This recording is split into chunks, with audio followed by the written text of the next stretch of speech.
सोमवारी नागपूर जिल्ह्यातील मोहगाव जवळील राधा की रसोई ढाब्याजवळ भीषण अपघात झाला.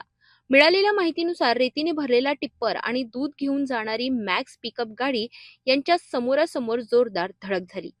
या अपघातात मॅक्स पिकअप गाडीचा कॅबिन पूर्णपणे चेंदामेंदा झाला. चालक कॅबिनमध्येच अडकून गंभीर जखमी झाला आणि त्याचा जागीच मृत्यू झाला. मृत चालकाचे नाव निलेश झडाने, वय वर्ष 39, राहणार वल्ली रोहणा सावनेर असे होते. अपघाताची माहिती मिळताच हिंगणा पोलिसांचे पथक तात्काळ घटनास्थळी दाखल झाले. पोलीस उपनिरीक्षक संतोष राठोड यांनी परिस्थितीचा आढावा घेतला. मात्र चालक कॅबिनमध्ये अडकून असल्याने त्याला बाहेर काढणे कठीण झाले.